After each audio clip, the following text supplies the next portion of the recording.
यहाँ से अभी अभी एक मृत शरीर को निकाला गया है और उसके बाद एक पत्थर से उसे बांध करके फेंक दिया गया था। 2 लोग हिरासत में लिए जाते हैं, 2 संदिग्ध हिरासत में लिए जाते हैं। ऐसा हुआ कि बॉडी ऊपर ना आए, इसलिए उन लोगों ने पत्थर से शरीर को बांध दिया और शरीर को बांधने के बाद फेंक दिया।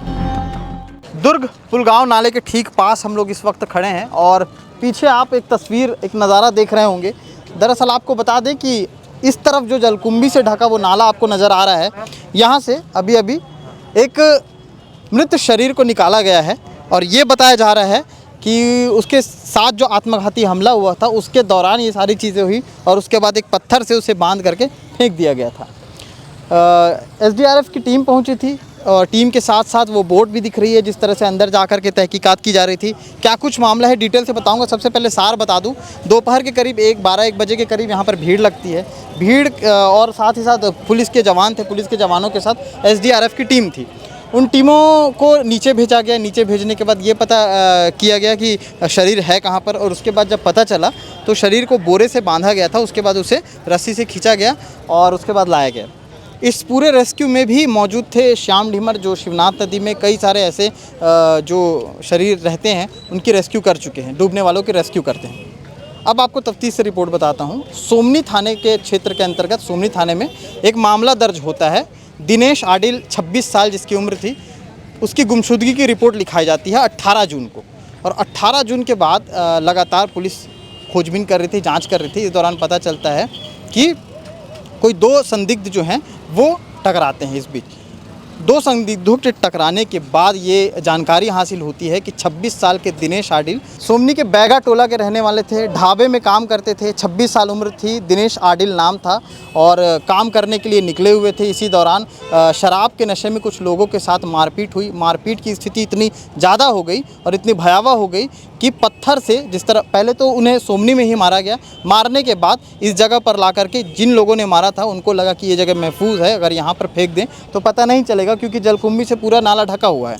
अब ऐसे में उन्हें यहाँ फेंक दिया जाता है। फेंकने के बाद आरोपी फरार हो गए। आरोपियों को लगा कि हो सकता है उन तक कानून के जो हाथ हैं वो नहीं पहुँचेंगे, लेकिन ठीक 18 जून को रिपोर्ट दर्ज कराते हैं उसके भाई, दिनेश आडिल के भाई, कि उनका भाई जो है, बड़ा भाई जो नहीं मिल रहा है। उसके बाद लगातार पुलिस जांच पड़ताल करती है। ऐसे में 2 लोग हिरासत में लिए जाते हैं, 2 संदिग्ध हिरासत में लिए जाते हैं, जिनसे पूछताछ करने पर पता चलता है कि एक शख्स के साथ उनकी मारपीट हुई थी। मारपीट के दौरान उन्होंने मार डाला था। मार डालने के बाद उसके बाद यहाँ पर ला करके फेंकने के बाद इस नाले में ऐसा हुआ कि बॉडी ऊपर ना आए, इसलिए उन लोगों ने पत्थर से शरीर को बांध दिया और शरीर को बांधने के बाद फेंक दिया। 18 जून से लगातार दिनेश आडिल गायब थे और अब जो जिस तरह से ये नज़ारा आप देख रहे हैं और सबके नाकों में रुमाल है, कारण ये है कि 18 तारीख के बाद से जो घटना घटी और घटना के बाद आज 6 तारीख है और 6 तारीख को दोपहर के 1 बजे से ये इस ऑपरेशन शुरू होता है एसडीआरएफ और दुर्ग पुलिस के साथ, और उसके बाद जो है दिनेश आडिल को निकाला जाता है। दिनेश आडिल के भाई यहाँ पर मौजूद हैं, उसी के साथ साथ जो हमेशा रेस्क्यू करते रहते हैं शिवनाथ नदी में, श्याम ढीमर, वो भी मौजूद हैं। तमाम अधिकारी भी यहाँ पर आए हुए हैं। जिन 2 लोगों को हिरासत में लिया गया है उनसे पूछताछ की जा रही है कि आखिर और कोई पुरानी रंजिश तो नहीं थी इनके साथ मारपीट करने की, या फिर और कोई मामला तो नहीं था।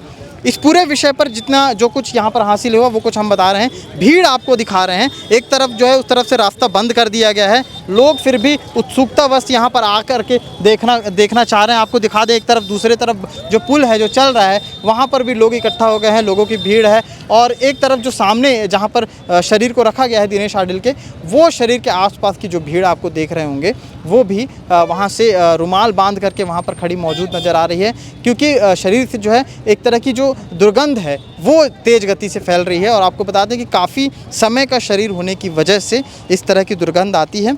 और लगातार आगे इस पर क्या कुछ अपडेट है, इस पर अधिकारियों का क्या कुछ कहना है वो दिखाएंगे। फ़िलहाल जो कुछ खबरें अब तक आई हैं उसका सारा ब्यौरा हमने केपी न्यूज़ में आपको दिखाया है। आगे क्या अपडेट रहेगा लगातार आपको पल पल के अपडेट देते रहेंगे। कैमरे के पीछे सचिन भाउत है जो वहाँ जा कर के पूरे तफ्तीश से वो सारे वीडियोज़ ले रहे थे, और मैं सीमांत क्या कुछ रिपोर्ट रहेगा वो भी आपको दिखाते रहेंगे। शुक्रिया।